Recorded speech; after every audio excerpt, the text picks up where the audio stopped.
Amen.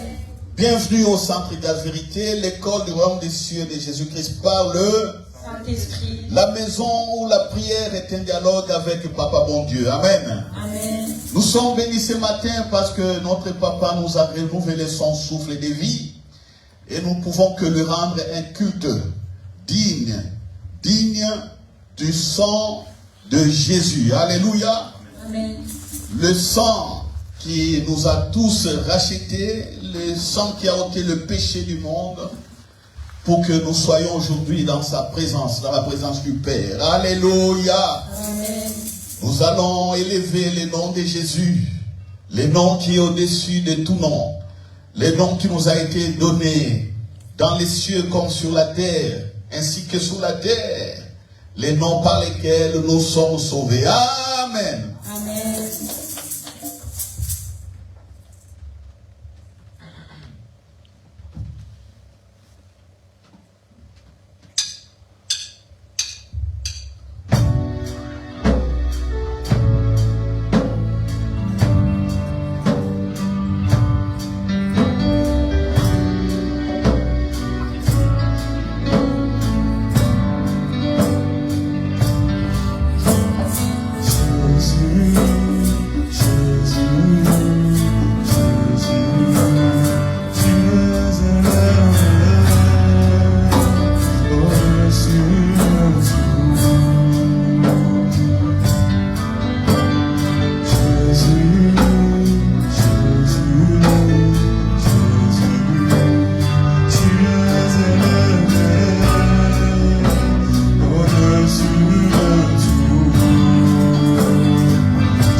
Tu es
Merci Charles de Feu, merci, que Dieu vous bénisse. Merci à vous tous. Paul disait, si nous sommes serviteurs, c'est parce que vous êtes là. Approchez bien ici. Voilà. Si nous sommes serviteurs, parce que vous êtes tous là. Alléluia. Si vous n'existez pas, nous n'allons pas être serviteurs de Dieu. Comprenez-le. Amen. Mon ami.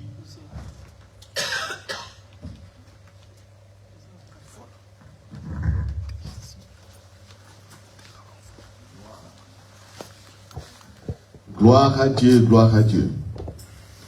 Quelques petits problèmes techniques de cadrage. Gloire à Dieu, gloire à Dieu.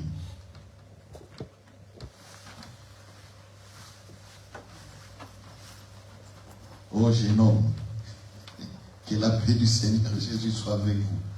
Alléluia. La Bible dit que par le sang de Jésus-Christ, nous avons vaincu le malin, et par le sang de Jésus-Christ, nous sommes aujourd'hui des fils de Dieu. Par le sang de Jésus-Christ, il n'y a plus de condamnation pour ceux qui ont cru. Alléluia. Voilà. Et Jésus a dit, voici, vous ne serez pas orphelins. Je m'en vais au Père, et je prierai le Père, il vous donnera un autre consolateur. Mais prenons un peu Jean chapitre 16. Jean chapitre 16. À partir du verset 26 jusqu'au verset 28.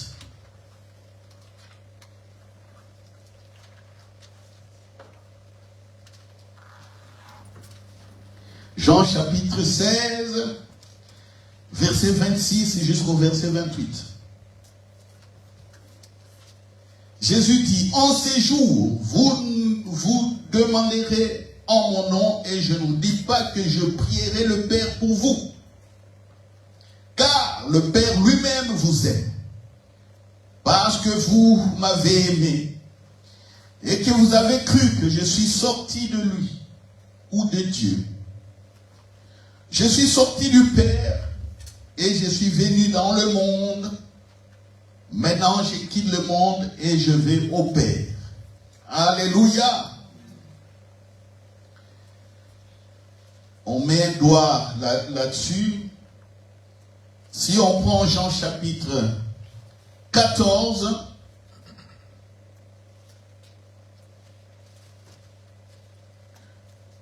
verset 15, 16 jusqu'à 18, Jésus dit, si vous m'aimez, gardez mes commandements.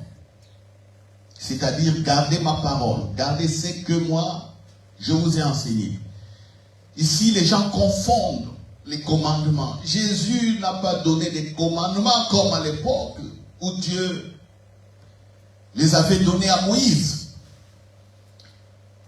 Le commandement de Jésus, c'était l'amour. Un seul. C'est tout. Aimez Dieu. Et puis, aimez votre prochain. C'est tout. C'est tout. Et il dit que la loi et les prophètes sont résumés en cela.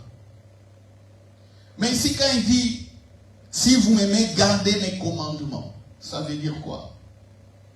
Gardez ce que je vous ai enseigné. C'est tout. Alléluia. Alléluia. N'allez pas chercher loin les commandements de Jésus. Vous n'allez pas les trouver. Mais si vous prenez, je pense, Exode 20, vous allez voir les 10 paroles, aujourd'hui connues sous le nom des 10 commandements. Mais Jésus n'a pas dit ça. 1, faites ça. 2, faites ça. 3, faites ça. 4, faites ça. Non, non, non. Jésus n'a pas dit ça. Aimez Dieu Ça, c'est le premier commandement que Jésus a dit. Et le deuxième qui est semblable à Dieu, aimez votre prochain. Comme vous vous aimez, vous. Est-ce que quelqu'un me comprend? Est-ce que quelqu'un me comprend? Je répète, les jeunes, vous connaissez les 10 commandements? Église, vous connaissez les 10 commandements, non? Voilà. Dieu a donné à Moïse au mont Sinaï là-bas. Voilà, tu vas adorer les sœurs de Dieu. Tu ne vas pas faire des images taillées ni faire des représentations de Dieu. Tu ne vas pas prendre la femme de ton prochain. Tu ne vas pas voler. Tu ne vas pas. Mais Jésus dit ici, toute la loi et les prophètes sont résumés en aimer Dieu d'abord de tout ton cœur, de toute ton âme et de toute ta force. Et voici le deuxième commandement qui est semblable. Aimer ton prochain comme tu t'aimes toi. C'est tout. Et Jésus a vécu avec les gens en montrant l'amour agapé. Quand on dit amour, ce n'est pas amour fraternel, amour agapé. Comment Dieu aime les hommes. C'est pourquoi Jésus allait vers les pécheurs et il les délivrait. Il se manifestait comme Christ. C'est Dieu qui est venu habiter au milieu des hommes. Ça, il faut comprendre ça bien. Si vous comprenez cela, vous allez voir comment vous allez marquer la différence entre vous et ceux qui sont dans le monde. Partout où vous irez, vous allez distinguer. Il y aura toujours une distinction. Il y aura toujours une différence. Les gens verront en vous quelque chose de différent. Même s'ils ne parlent pas. Même s'ils ne parlent pas. Je connais un frère. Ce frère-là m'a espionné pendant 2 ans au moins. Vous vous rendez compte? On était amis et tout. On se parlait, on s'encourageait. Mais il entendait des choses sur moi. C'est que les gens disaient sur moi. Et généralement, il y avait évidemment des bonnes choses. Et il y avait aussi des mauvaises. Mais malheureusement, quand on attaque quelqu'un, on critique quelqu'un, les gens ne retiennent que ce qui est mauvais. Ils n'arrivent plus à voir le bon côté de la personne. Et ce frère-là, un jour, il me lâche. Il dit, frère Louis Roger, tu sais, j'étais surveillé pendant 2 ans pour voir qui tu es, qu'est-ce que tu es. Et j'ai compris que tu es vrai. Alléluia. Mais moi, je savais.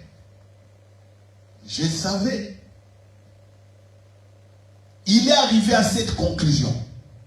Et beaucoup d'autres frères et sœurs aussi m'ont fait ces témoignages. Ils ont dit clairement, nous avons entendu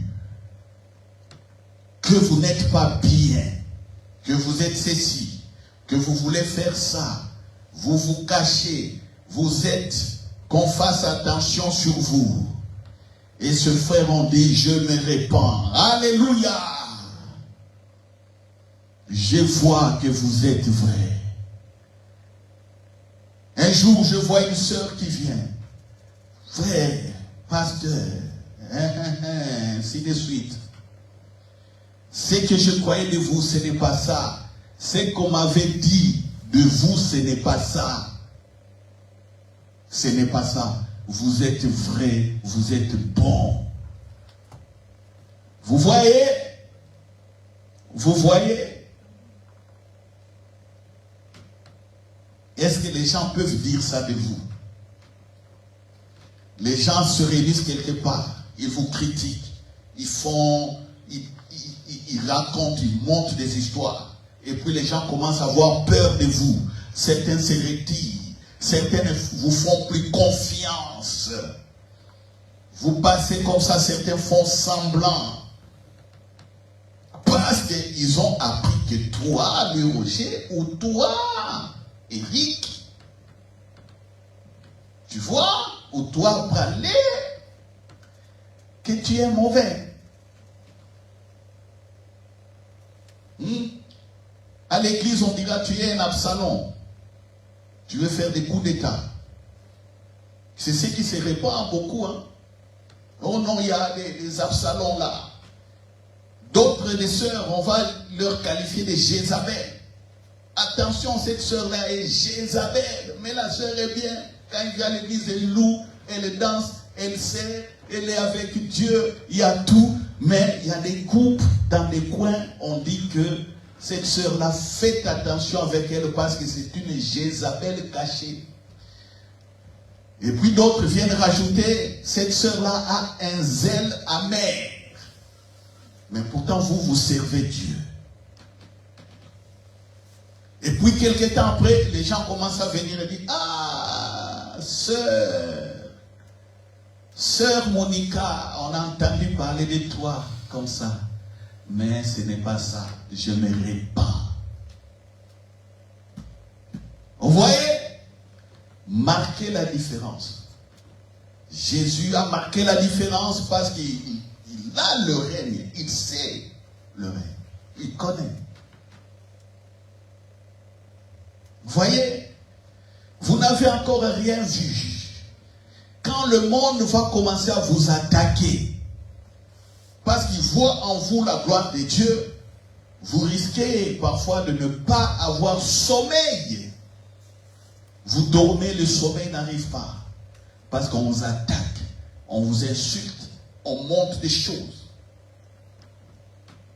Alors, si le Saint-Esprit n'est pas ton ami, parce que notre thème c'est fait du Saint-Esprit ton premier ami. Si le Saint-Esprit n'est pas ton ami, qui va te défendre? Qui va te défendre? Vous voyez? Jésus a dit ici, Jean 14, la suite, et moi je prierai le Père, il vous donnera un autre consolateur, afin qu'il demeure éternellement avec vous, 17, l'esprit de vérité, que le monde ne peut recevoir, parce qu'il ne le voit point et ne le connaît point. Mais vous, vous le connaissez, car il demeure avec vous et il sera en vous. Je ne vous laisserai pas orphelin, je viendrai à vous. Alléluia. 16. Et moi je prierai le Père, il vous donnera un autre consolateur. Jésus dit, moi je prierai le Père, il vous donnera un autre consolateur. Jean 16, 26. Jésus dit ici, en ce jour, vous demanderez à mon nom et je ne vous dis pas que je prierai le Père pour vous. 14, il dit, je prierai le Père, il va vous donner un autre consolateur comme moi, le Saint-Esprit. Là, il dit qu'il va prier pour que le Père donne le Saint-Esprit. Il progresse dans Jean 16, il dit qu'il ne va plus prier le Père. Il ne va plus prier. Parce que quand cela sera accompli, c'est-à-dire quand le Saint-Esprit sera là, et vous-même, le Père, ça sera maintenant le Père avec vous. Lui, il ne va pas prier pour vous. Il ne va pas prier. Il dit simplement qu'on demande à son nom, qu'on fasse des choses à son nom. Le nom de Jésus, l'héritage. Le nom de Jésus, c'est un héritage qui est juridique. Ce n'est pas parce que tu as prononcé le nom de Jésus que absolument, tu vois, les cieux, les anges bougent. Non. Quand tu as cru en Jésus, tout ce qu'il a fait, il te donne ça. Tu es dans ça. Quand tu crois en lui, toute son œuvre, le royaume et ses dispositifs et son organisation, l'organisation du royaume des cieux est établie et organisée, l'organisation organisée pour toi. C'est pourquoi j'ai parlé des anges, que beaucoup ignorent, que beaucoup pensent être seuls. Ils doivent crier, faire des choses pour que Dieu réponde. Non! Les anges sont des officiers, ce sont des serviteurs. Ils sont là pour toi, pour moi. Vous voyez? Il dit, il va prier le Père, il donnera le Saint-Esprit. Mais en ce jour-là, quand le Saint-Esprit viendra, il ne priera plus le Père. Ça sera maintenant vous avec le Père. Lui, il est le garant. Lui, son sang garantit l'œuvre. Son sang est la garantie. Son sang est le crédit. Pas crédit dans le sens d'avoir une dette, non. Aller à la banque avoir une dette, non. Son sang fait confiance. Son sang fait foi, comme on dit. Son sang fait foi. Il y a des lettres où il y a des documents. Tu remplis les documents, on te dit, à la fin, il faut écrire. Je pense, je fais foi ou ma signature fait foi, il y a des formules comme ça. Tu signes. Ça veut dire que si tu as menti, tu perds tout, on peut même te poursuivre en justice. Dans cette lettre, on dit lu et approuvé à la fin. On te dit avant de signer, il faut écrire lu et approuvé. Dans d'autres, on dit que non, tu prêtes serment. Tu signes. D'autres, tu écris, il y a une expression qui dit fais foi là. J'ai oublié l'expression. C'est ça le sang de Jésus. C'est ça la garantie. Vous voyez? Alors, comment feras-tu du Saint-Esprit ton premier ami? C'est ça notre thème. La fois passée, nous avions dit, dans 1 Jean chapitre 4, je pense le verset 20, si je ne me trompe pas. Tantôt, quand je prêche comme ça, les versets viennent, parce que comme sont les paroles inscrites dans mon âme, déjà, ça vient comme ça. 1 Jean chapitre 4, verset 20, si quelqu'un dit, j'aime Dieu et qu'il haït son frère, c'est un menteur. Car c'est lui qui n'aime pas son frère qu'il voit, comment peut-il aimer Dieu qu'il ne voit pas? Et nous avons de lui ce commandement que celui qui aime Dieu aime aussi son frère. L'apôtre Jean explique autrement ce que Jésus a dit. L'apôtre Jean dit, celui qui aime Dieu aime aussi son frère. Jésus a dit, toute la loi et les prophètes sont résumés en cette parole. Aimez Dieu d'abord et puis aimez votre prochain. Et comment feras-tu du Saint-Esprit ton premier ami? J'ai commencé à expliquer. Dans la maison, tu n'as pas de bonnes relations avec tes frères, tes soeurs, avec tes parents. Comment tu vas prier? Ça ne marche pas. Parce que ce sont les premières personnes avec qui tu es en contact. Ça ne marche pas. Voilà pourquoi j'ai dit toujours, dans la maison, ce qui casse beaucoup plus les maisons, c'est les manques. Le manque quoi? Des dialogues entre les parents et les enfants. Ou entre les enfants entre eux. Parce que dans certaines maisons, les enfants aussi sont en conflit perpétuel. Les frères entre eux en conflit. Les sœurs entre elles en conflit. Et dans d'autres maisons, on voit les sœurs et les frères ne s'entendent pas. Pourquoi? En grandissant, il n'y avait pas de bonne communication. Mais ces gens-là, on le voit aussi dans les églises, ils servent. Mon frère, ma soeur, comment ta prière sera puissante si tu es dans ça? Parce que la puissance, c'est le Saint-Esprit qui le manifeste. Vous voyez les vérités du royaume des cieux. Quand je vous dis ici, pour manifester une puissante onction, vous n'avez pas besoin de trop prier. Vous avez besoin de croire ce que Jésus a dit. Et avoir l'audace de faire comme Jésus l'a fait. Moi, mais les premiers miracles que j'ai commencé à voir, Je me rappelle, j'étais à la Nouvelle-Jérusalem, le pasteur,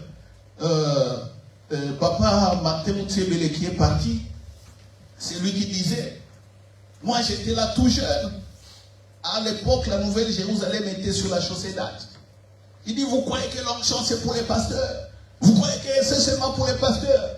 Non, c'est pour tout le monde. Prier, imposer les mains, on va il sera guéri. Tellement qu'il nous chauffait comme ça. Et moi, j'ai commencé à le faire. Et je voyais la puissance de Dieu. Même si je découvre plus tard que j'ai un appel. Mais j'ai commencé d'abord à prier. Et je voyais des résultats. Je n'étais pas pasteur, ni un responsable à l'église. Non. Je venais, on priait, on parlait. Point barre. On avait notre groupe d'intercession avec les mamans églises. C'est tout. Groupe d'intercession avec d'autres frères et sœurs.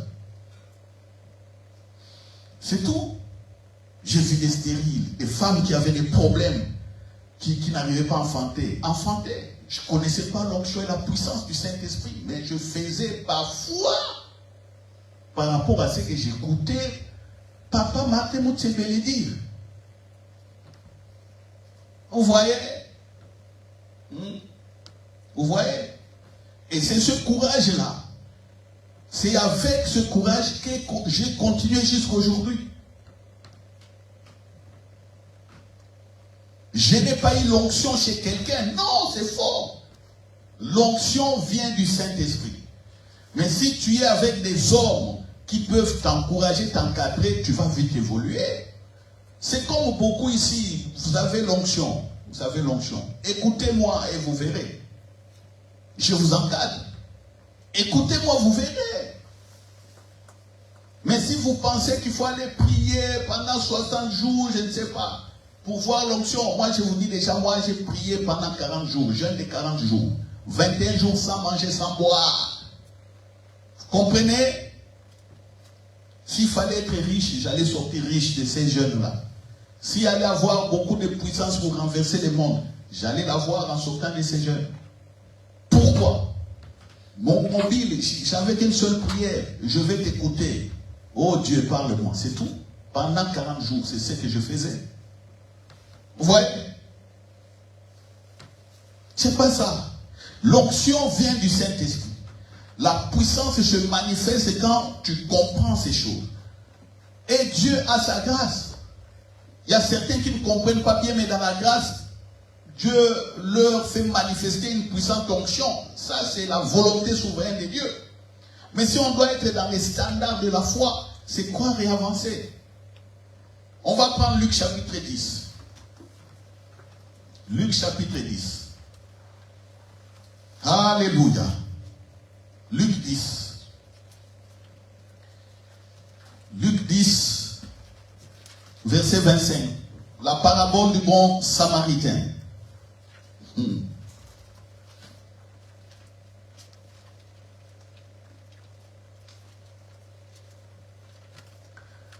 Un docteur de la loi, Luc 10, verset 25, un docteur de la loi se leva et dit à Jésus, pour l'éprouver, Maître, que dois-je faire pour hériter la vie éternelle? Que dois-je faire pour que j'aie la vie de Dieu, la vie Zoé? C'est ça. Que dois-je faire pour que j'aie la vie? Il parle d'hériter la vie éternelle, il ne comprend même pas c'est quoi. C'est la vie Zoé, la vie de Dieu. Comment peux-tu faire pour avoir la vie de Dieu? Il vient poser la question, les docteurs de la loi, mais il ne comprend pas. Jésus dit, qu'est-il écrit dans la loi? Qui lis-tu? Il répondit, tu aimeras le Seigneur ton Dieu de tout ton cœur, de toute ton âme, de toute ta force et de toute ta pensée, et ton prochain comme toi-même. 28. Jésus dit, tu as bien répondu, lui dit Jésus, fais cela et tu vivras. Jésus a dit quoi? Fais cela et tu connais le commandement, tu connais la parole. Jésus dit, fais cela et tu auras la vie Zoé. Tu vivras ici, vous comprenez ça en français, mais on parle de la vie de Dieu. Fais cela, tu auras la vie de Dieu. Alors, mais lui voulant se justifier, dit à Jésus, et qui est mon prochain? Mais qui est mon prochain? Parce que je connais Dieu. Mais quels sont les prochains que je peux aimer? Ah, Jésus dit, ah, c'est bien. Ah, donc toi, tu es concentré simplement à Dieu, Dieu, Dieu, Dieu, Dieu. Tu ne vois pas qu'autour de toi, il y a des gens.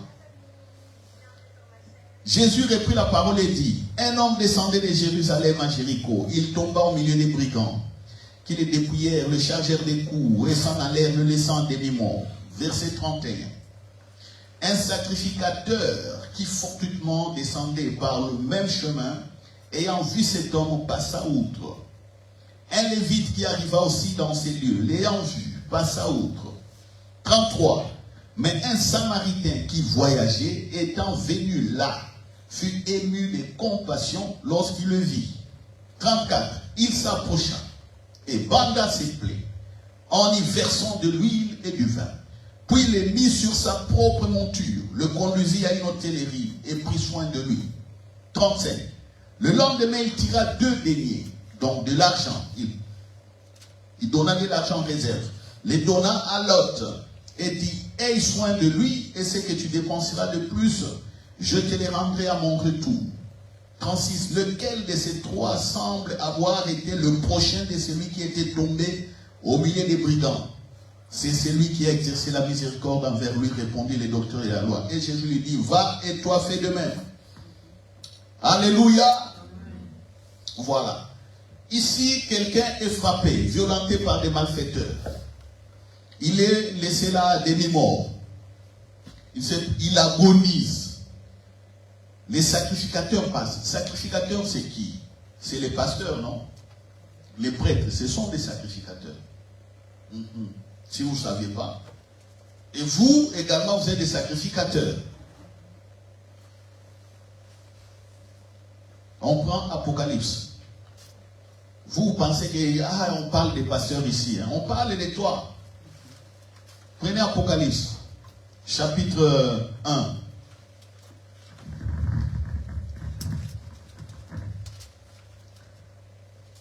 Chapitre 1, Apocalypse, verset 5, je pense.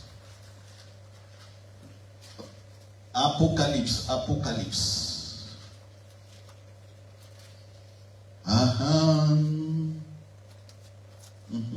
Chapitre 1. C'est verset 5, mais bon, on peut commencer au verset 4. Jean aux 7 églises qui sont en Asie, que la grâce et la paix vous soient données de la part de celui qui est, qui était et qui vient, et de la part des 7 esprits qui sont devant son trône, et de la part de Jésus-Christ, le témoin fidèle, le premier-né des morts et le prince des rois de la terre, à celui qui nous aime, qui nous a délivrés de nos péchés par son sang, et qui a fait de nous un royaume des sacrificateurs pour Dieu son propre Père. À lui soit la gloire, la puissance au siècle des siècles. Ici l'apôtre Jean dit quoi? Gloire à Jésus. Jésus qui nous a délivrés, il a fait de nous un royaume des sacrificateurs. Donc nous sommes des rois, c'est-à-dire nous régnons. Nous sommes aussi des sacrificateurs, des prêtres, des gens qui rendent culte à Dieu. Vous voyez? Donc là, quand on parle des sacrificateurs, selon l'Ancien Testament, c'est des gens qui étaient loin, selon les rites que Dieu avait donnés à Moïse. Voici comment fera mon culte. Il y aura les tabernacles, il y aura la tente comme ça, il y aura des... Et puis Salomon est venu, il a fait un temple, on a mis l'arche là-dedans, et ainsi de suite. Et ceux qui travaillaient à l'intérieur, on appelait des sacrificateurs. Eux qui étaient autour de l'arche, et les autres qui ne pouvaient pas aller jusque-là, à l'intérieur, étaient simplement des lévites qui... voilà, c'est des choses que je vais expliquer. On dit un sacrificateur, un pasteur. Toi, maintenant je te lis dans l'Apocalypse, tu es aussi pasteur. Tu rends un culte à Dieu. Mais il passe, il laisse l'homme frappé à demi-mort. Il regarde, il passe outre. Il regarde, non, il passe. Un lévite, un serviteur de Dieu encore, il vient, il passe. Mais un samaritain, c'est-à-dire un païen passe, il voit ça, il prend la personne, il l'amène quelque part dans une hôtellerie, il le soigne, il laisse encore l'argent pour le rétablissement de la personne et la restauration. Il dit, ne surcharge pas des dettes cette personne. Dès que tu as fini les soins, laisse-le. Il n'a pas, laisse-le partir. Je reviendrai ici, je paierai le supplément. Donc, tu soignes, je te paye déjà pour ça. Je pars, je laisse une garantie. Même si la personne fait une rechute et que tu dois soigner encore, toi soigne-le et libère-le. Et quand je vais repasser ici, je vais te payer tout. Vous voyez, un païen, quand Jésus maintenant pose la question au docteur de la loi, aux gens qui connaissaient cette Bible, ils enseignaient. Ils n'enseignaient pas la Bible ici, les manuscrits. Quand on dit la Bible, bon, c'est parce que c'est déjà tout est déjà relié. Mais les manuscrits là, les lois de Moïse, c'est eux qui étaient les enseignants. Il dit, tu vois. Alors, qui a fait bien? Oh non, les Samaritains, le païen. Ah, donc les païens que vous jugez, ils sont meilleurs que vous hein, qui servez. Alors, si tu vas voir la vie de Dieu, voici le prochain fait de même. Vous voyez, comment faire du Saint-Esprit ton premier ami? Il y a Dieu, il y a le prochain. Ceux qui sont autour de toi. Ah, je ne sais pas si tu as des conflits avec les gens. Est-ce qu'ici à l'église, quelqu'un a un conflit avec moi? Hein? Si tu as un conflit avec moi, il faut me voir aujourd'hui. Hein? Après, même les enfants tantôt, ils ont des conflits cachés contre les parents. Et je vous attends à la maison. Alléluia! Ma maison, c'est la première église, ce n'est pas ici. Dès qu'on va rentrer, j'affiche qui a un conflit avec le papa. Il vient ici, il vient dire tout. Parce que je te libère, jeune homme ou jeune fille. Et même vous également, je vous attends aussi. Toute l'église, si vous êtes tous mes enfants. À certains, si vous ne savez pas vous déplacer, j'attends votre coup de fil, les téléphones. Hein? Moi, quand j'ai un problème, moi, je le dis toujours. Hein? Je dis oui. Alors, entre vous, ici à l'église, qui a un problème avec un frère ou une soeur, avec une maman ou... voilà. Avec tonton, un papa Germain qui est là. Qui le critique. Hein? Parce qu'on le voit venir, il vient simplement, il part chez lui. On dit, ah, cet homme-là, il ne vient jamais visiter les gens qui a déjà critiqué comme ça. Tu vas créer un conflit contre papa Germain. Et papa, toi, tu n'as pas un conflit avec quelqu'un ici. Tu es sûr? Ah!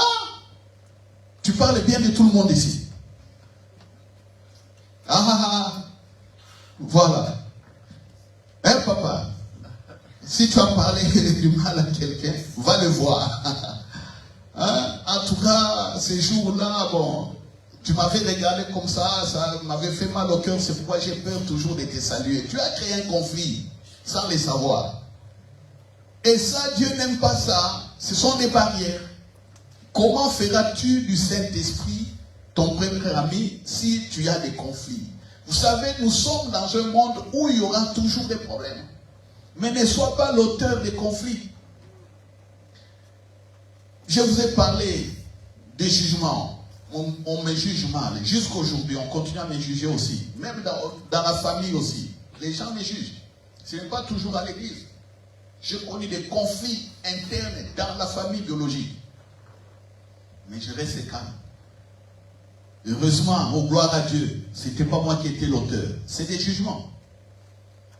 Tantôt, je vois ces personnes et on arrange, on rigole et puis c'est fini. Vous voyez?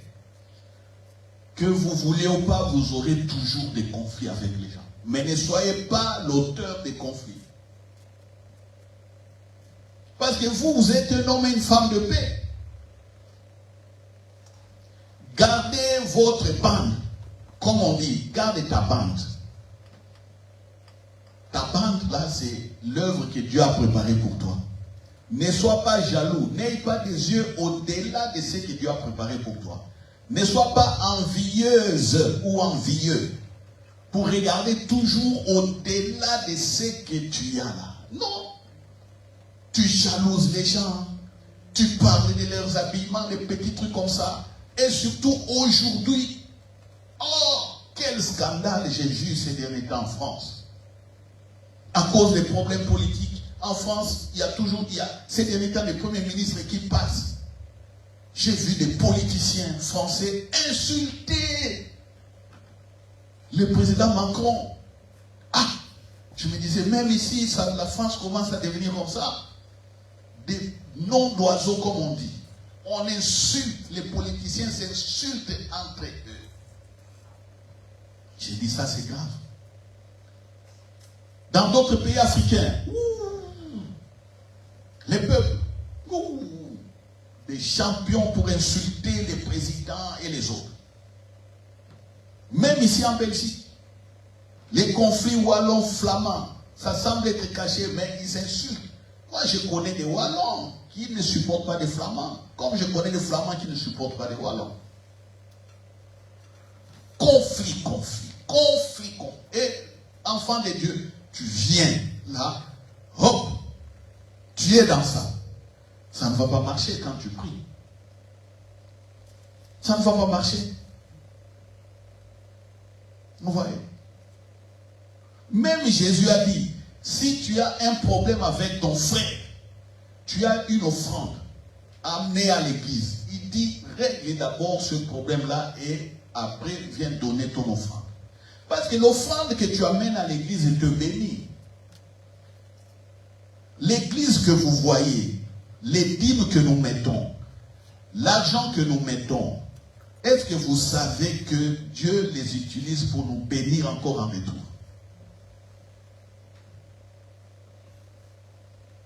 Alléluia! Est-ce que vous savez, les banques, quand les banques ont commencé, c'était des systèmes de dîmes et des offrandes. Est-ce que vous connaissez ça? La première banque,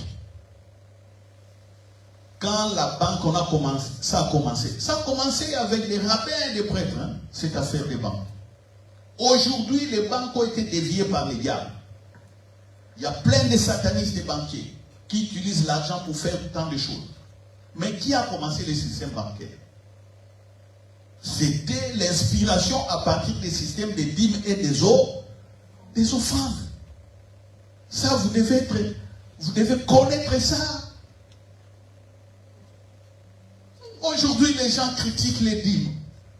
Ils font tous les enseignements pour décourager les gens à ne pas donner les dîmes.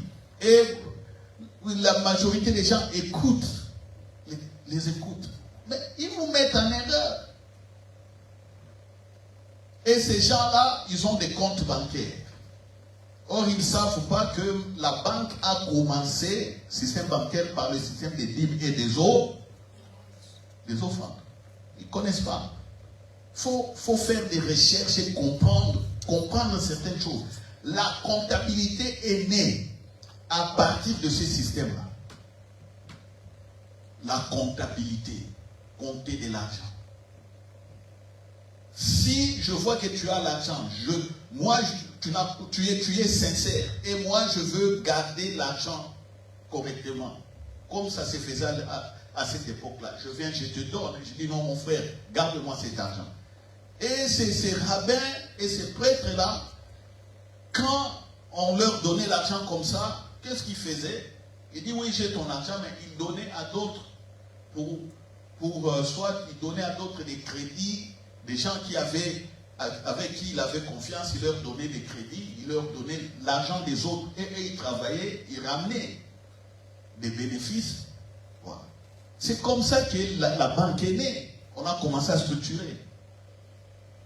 Vous voyez, ça a commencé comme ça. Mais aujourd'hui, les gens critiques ne savent pas. Ils parlent mal des dîmes, ils parlent mal des offrandes. Si un pasteur ou un homme de Dieu, une femme de Dieu abuse au niveau des dîmes et des offrandes, il ne faut pas tout annuler. Aujourd'hui, Il suffit qu'on mette une mauvaise image des églises sur l'écran. Tout le monde dira, ah, église, oh là là, vos histoires là. Oh non, c'est bon, c'est bon. Surtout ici en Europe, tu veux parler de quelqu'un de Jésus. Ah, c'est bon, c'est bon. Je te permets, oui, c'est bon, si ça te fait du bien. Mais moi, je suis bien comme ça, c'est fini. Vous voyez? Les gens ont été déviés, délocalisés de leur bénédiction. Ouais. Vous voyez? Comment le Saint-Esprit sera ton ami? Comment tu vas l'écouter? Comment tu verras l'armée des anges t'accompagner?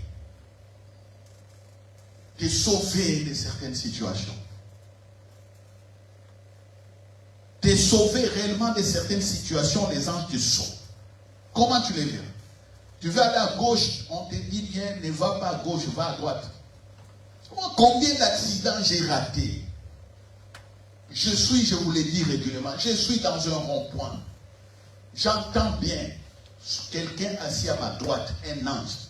À l'époque, oui, je disais, le Saint-Esprit m'a dit, mais quand j'ai compris que j'avais des anges, j'ai commencé à faire attention. Un ange m'a dit, il y a un accident tout à l'heure ici. Ah bon? Au rond-point à Isère. Je me suis arrêté au carrefour. Le feu était vert. Toutes les voitures qui étaient à côté de moi se sont engagées. Moi, je suis resté frein, avec mon pied sur les freins, parce qu'on m'a déjà averti qu'un accident se fait tout de suite là. Les jeunes Marocains, ils venaient du côté du Palais Royal jusqu'à Isère, au carrefour. J'ai vu comment ils ont brûlé les feux. Je suis en train d'assister à un accident en live. Moi, j'ai resté là, j'avais Asiel qui avait 3 ans qui était derrière dans ma voiture. Un vieux papy était là, à droite avec sa voiture, il s'est engagé au carrefour. Et moi, j'ai bien vu feu rouge, 2 jeunes Marocains avec une cosse. Ils brûlent le feu à une vitesse. Le vieux là était là. Les Marocains, les jeunes ramassent sa voiture. Boum! Et moi, j'étais à côté. La voiture du vieux est venue comme ça devant moi. Qu'est-ce qui allait se passer? Si moi, j'étais engagé, je m'étais engagé, eux, ils allaient cogner le vieux. Quand le vieux allait bifurquer comme ça, et moi, j'allais cogner maintenant vers la portière du côté du vieux. On allait avoir un mort sur place, là. Dans un accident où j'allais être impliqué. Vous voyez, si l'ange ne m'avait pas dit, ne t'engage pas parce qu'il y a un accident, ne t'engage pas, j'allais être dans cet accident. Et le vieux là allait mourir. Et moi, impliqué. Et Dieu m'a épargné. Vous voyez, au moins 3 ou 4 accidents, je peux vous dire, des accidents où j'ai vu notre voiture, je ne comprenais pas, je disais Dieu nous a protégés. Comme ça, des accidents frontaux, notre voiture à quelques mètres séparée, l'autre passe, j'ai vu ça, je vous dis. Aujourd'hui j'ai compris. Je comprends, Dieu m'a protégé, le Saint-Esprit était là. Et en ce moment-là, il y a un autre accident où déjà le Saint-Esprit m'a parlé que c'était un ange qui m'avait protégé. C'est des choses que je vous dis toujours. Croyez à ça. Alléluia. Faites du Saint-Esprit votre premier ami. Ici, les relations. Prochainement, on parlera de ce qu'est l'œuvre de Jésus. Il faut comprendre cette œuvre pour que le Saint-Esprit t'accompagne vraiment comme un ami. Pour que tu lui parles et qu'il te réponde. Alors, jeunes, bienvenue à la retraite des prières. C'est des choses que je vais partager avec vous. Vous sortez de ces temps de retraite avec un esprit renouvelé, avec une intelligence renouvelée. Vous allez dire, ah, donc c'est que on m'a dit là, c'est qu'on m'a prêché, c'est la vérité. Ce qui vous manque à beaucoup, c'est les expériences de voir que non, le Saint-Esprit à côté de vous. C'est pourquoi vous avez du mal à croire. Je vous montrerai aussi, la foi aussi s'assied sur la puissance de Dieu. Nous qui voyons la puissance de Dieu, nous avons une autre manière de croire par rapport à ceux qui sont secs, qui ne voient rien.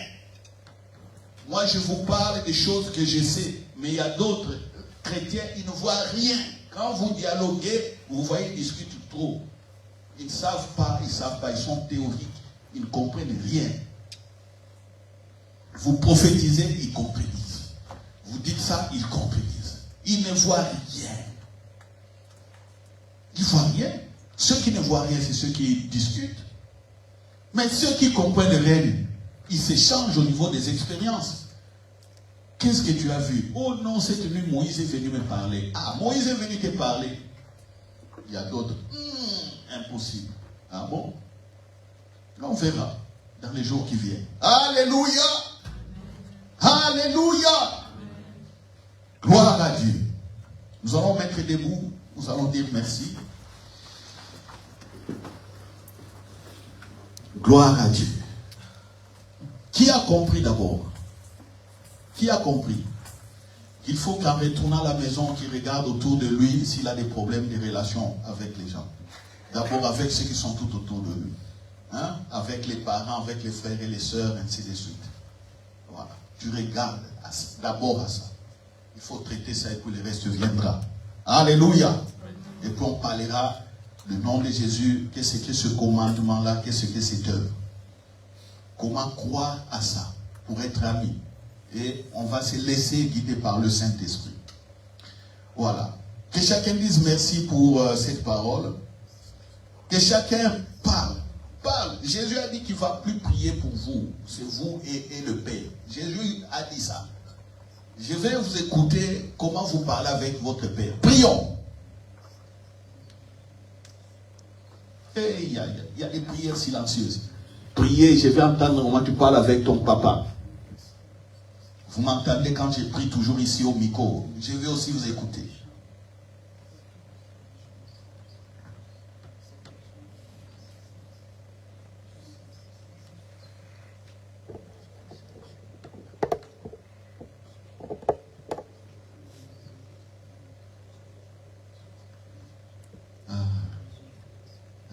Ils sont en train de prier, mais silencieusement. Oh Seigneur, écoute leurs prières.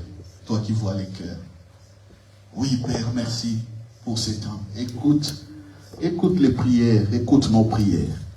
Et dans ta miséricorde, toi qui as toujours exaucé, bien exaucé, nous croyons au Saint-Esprit qui est là, qui nous accompagne. Merci, Papa, bon Dieu, au nom de Jésus. Ainsi prié.